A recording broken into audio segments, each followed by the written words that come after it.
This is Raphael's Italian Renaissance masterpiece entitled The School of Athens. Now, I'd want you to note especially how Raphael tries to portray his school in terms of a kind of public forum. The idea of the public forum is crucial here. It was expressed best in the concept of the agora. In ancient Athens, the agora was the heart, the soul, the spirit of the city. And Socrates was the star of the agora. It was Socrates who inspired Plato, the student, and Plato wrote those masterpieces about inventing ideal cities. Socrates inspires us today, not because of what he wrote. He left that to Plato. Not because of having held a high political office or being a person of great wealth. He held no office at all and he was relatively poor. Not because he was associated with any religion. Far from it.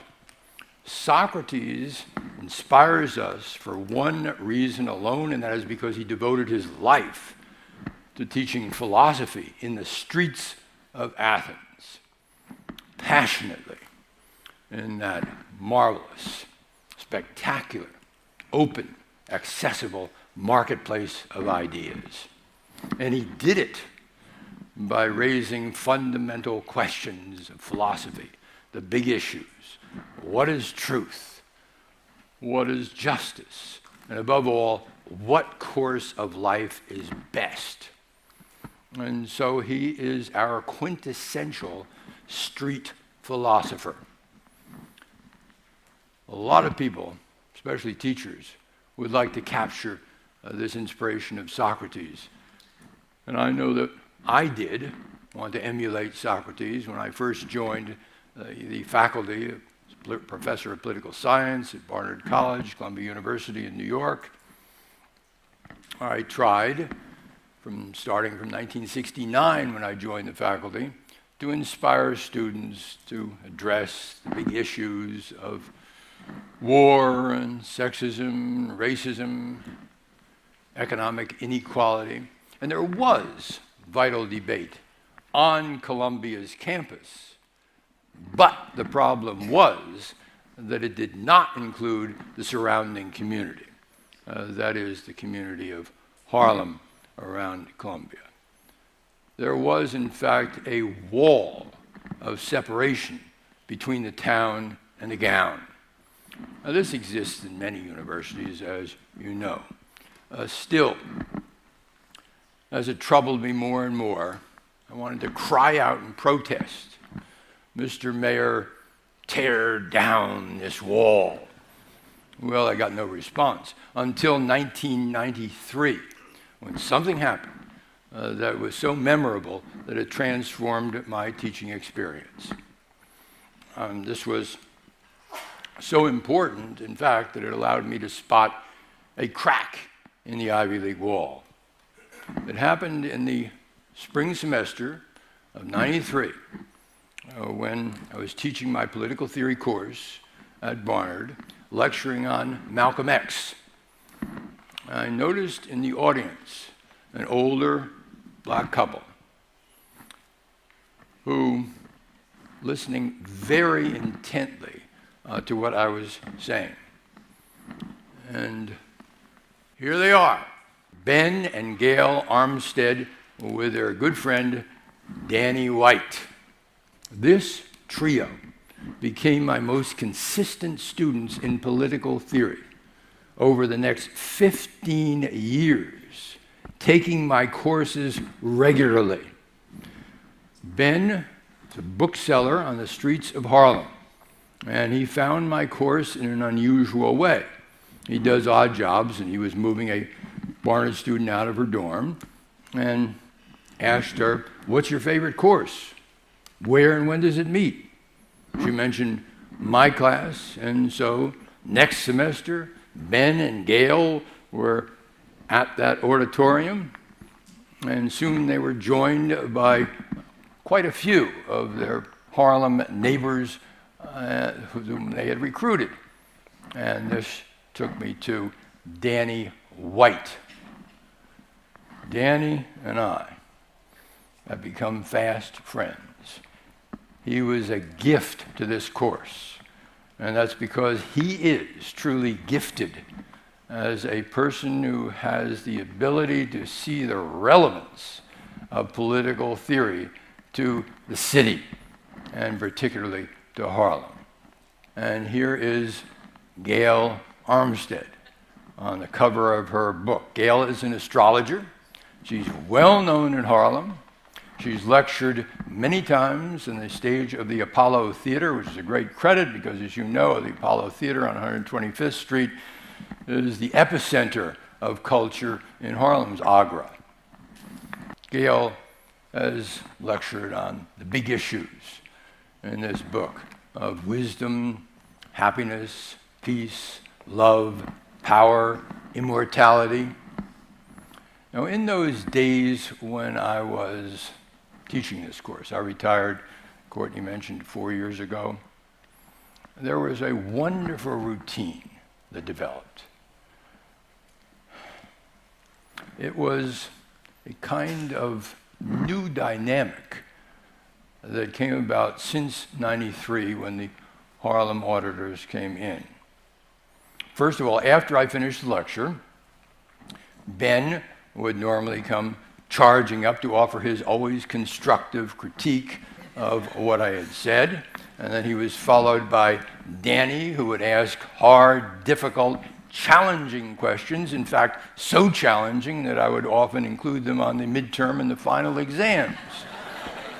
But the after-lecture discussion didn't end there. Because of this new dynamic that was formed between the Barnard-Columbia undergraduates and the Harlem auditors, the discussion took on a new form, much larger than ever before, more passionate, personal, certainly prolonged. It would last at least an hour after the discussion session, spilling out into the campus courtyard.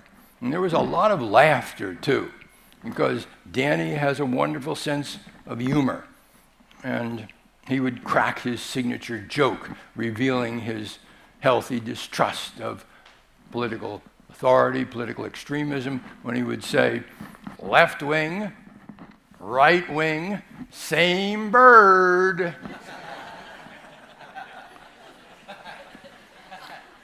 Well, a high point in my own learning experience came when I was giving a public lecture about Malcolm X on campus. And because it was a public lecture, it was attended by many people from the Harlem community. And I realized as I was looking about that I was talking to people now who had actually not only met Malcolm, but who had known him, and some of them had worked closely with Malcolm. Not like the normal undergraduates for whom Malcolm is history. And so I realized about halfway through the lecture that I was in real trouble. There was something lacking in what I was saying. I was trying to get across the meaning and the significance of Malcolm's assassination in February of 1965 in the Audubon Ballroom in Harlem. And as I looked out, I noted that there were people there who were very probably near Malcolm at this time of the assassination. And so hesitated, and a voice called out from the audience, "You're just not getting across the fear and the horror of that moment. Man, you had to be there." Well, challenges like that, as you can imagine, can make a professor like me realize his own limitations, and also the need to infuse in our lectures some of the raw wisdom of the city. Last example of what I learned from my Harlem mentors and friends. Improbable, but true. That is, I lectured at the Apollo Theater on Dostoevsky's character of the Grand Inquisitor, from the brothers Karamazov. Ben always loved this character of the Grand Inquisitor. And so he got the idea that I should give the lecture on the Grand Inquisitor at the Apollo Theater. The Apollo Theater were the greatest, most outstanding African-American artists that performed over the years. So did it.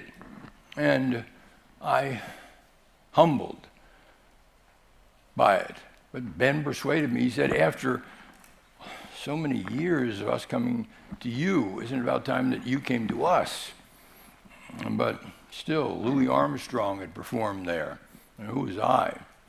Well, Malcolm X said that in the end, all life is a hustle. And by this, he meant hustling ideas and hustling them where they should be hustled, in public streets and open forums accessible to all. Because these ideas are as important to the urban experience as public parks or public transportation. I started by talking about the idea of the agora. Now, the idea of the agora goes back, the spirit of it, 600 BCE. It's not going to die. And it will not die as long as we have figures like Socrates who inspire us. It can't die as long as we have people like Ben, Gail, and Danny who value learning for its own sake. That is, not for a grade, not for financial gain. What do we want?